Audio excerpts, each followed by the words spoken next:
ஏன் அந்த மாதிரியான பாராட்டு கொடுத்தாருன்னு கேட்டிங்களா அவர்கிட்ட?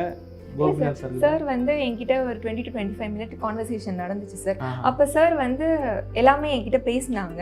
நான் பேசுகிற விதம், நான் எப்படி ஹேண்டில் பண்ணுறேன், எமோஷ்னல்ங்கிறது அடுத்த பக்கம். எல்லா டைமும் எமோஷ்னல் ஆக மாட்டேன். அப்பா பற்றி பேசினோன்னே ஆட்டோமேட்டிக்காக வந்துருச்சு, தானாக வந்துருச்சு. அது கண்ட்ரோல் பண்ண முடியல.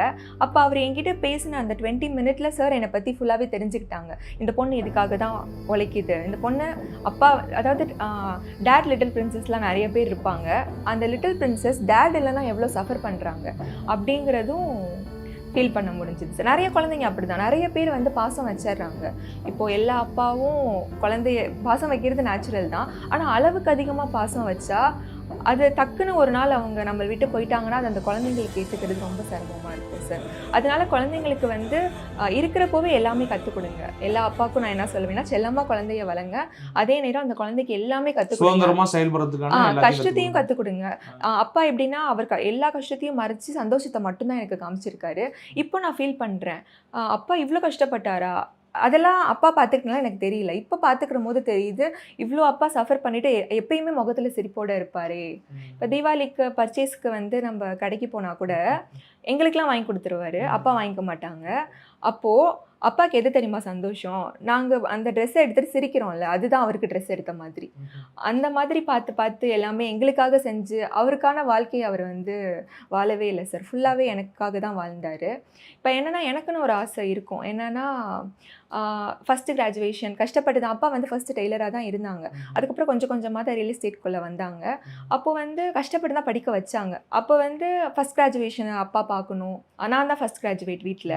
அந்த நேரத்துலலாம் நான் ரொம்ப மிஸ் பண்ணேன். அப்போது என்ன இத்தனை வருஷம் அப்பா கஷ்டப்பட்டு படிக்க வச்சாரு, அந்த இதில் அப்பா கலந்துக்க முடியலையே. கண்டிப்பாக ஒரு இன்சிடென்ட்லேயும் அந்த மிஸ்ஸிங் இருந்துகிட்டே தான் சார் இருக்கும். அந்த வெற்றிடம்ங்கிறது உங்களை எந்த அளவுக்கு பாதிச்சது அந்த நேரத்தில்?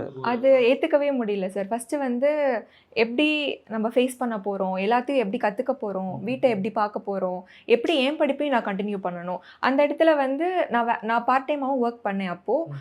அப்புறம் காலேஜ் போயிடுவேன், ரெண்டுத்தையும் நான் ஒன்றா பார்த்தேன். அப்போ வந்து கொஞ்சம் சிரமமாக தான் சார் இருந்தது.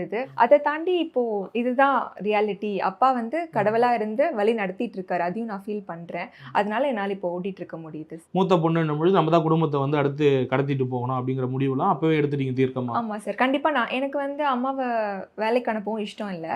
ஏன்னா அப்பா வந்து அம்மாவை பொண்ணு மாதிரி தான் அம்மாவையும் பார்த்துக்கிட்டாங்க. பொண்ணாக என்னால் என்ன முடியுமோ எல்லா கடமையும் நான் செஞ்சிட்ருக்கேன் சார். ஃபஸ்ட்டு வந்து ஒரு 19 இயர்ஸ் வந்து ரொம்ப நல்லா போச்சு. அப்பா எல்லாமே பார்த்துக்கிட்டாங்க. 19 இயர்ஸ் அப்பா கூட இருந்தாங்க. நான் யூஜி படிக்கும் போது தான் அப்பாவுக்கு வந்து அந்த மாதிரி ஹார்ட் ப்ராப்ளம் அந்த மாதிரி ஆயிடுச்சு. அப்பா எப்படி வளர்த்தாங்கன்னா அணுவாக, அதாவது எக்ஸாம்பிள் என்ன சொல்லணுன்னா, அபியும் நானும் படத்தில் வந்து பிரகாஷ் சாரோட கேரக்டர் தான் சார் ஃபுல்லாக அப்பா. அந்த மாதிரி அவ்வளோ பார்த்து பார்த்து வளர்த்து எல்லாமே அப்பா தான் பண்ணிடுவாங்க. எங்களுக்கு எந்த வேலையும் இருக்காது. நெக்ஸ்ட் டே வந்து அப்பா இல்லை, எல்லாத்தையும் மொத்தமாக நம்ம பார்த்துக்கணும் அப்படிங்கிறப்ப ரொம்ப டிஃபிகல்ட்டாக இருந்தது. நிறைய கற்றுக்கிட்டேன், தனியாக போக கற்றுக்கிட்டேன். அப்புறம் பஸ்ஸில் ட்ராவல் பண்ண கற்றுக்கிட்டேன். ஏடிஎம் அக்கௌண்ட்டே நான் அப்போ தான் ஓப்பன் பண்ணேன். பேங்க் போக கற்றுக்கிறது, இப்படி சின்ன சின்ன விஷயம் எல்லாமே கற்றுக்கிட்டேன். அப்புறம் வெஜிடபிள்ஸ் வாங்குறது, க்ராசரிஸ் வாங்குறது, எப்படி நம்ம பிரித்து வைக்கிறது, எந்தெந்த ஒர்க்கை எப்படி பண்ணுறது, வீட்டுக்கு எப்படி நேரம் செலவழிக்கிறது, தேவையான ஜாமான்லாம் எப்படி வாங்குறது, தங்கச்சியோட படிப்பையும் நான் கொண்டு போகணும், ஏன் படிப்பையும் விடக்கூடாது. அதனால் அது எல்லாத்தையும் மொத்தமாக மேனேஜ் பண்ணுற மாதிரி பழகிக்கிட்டேன்.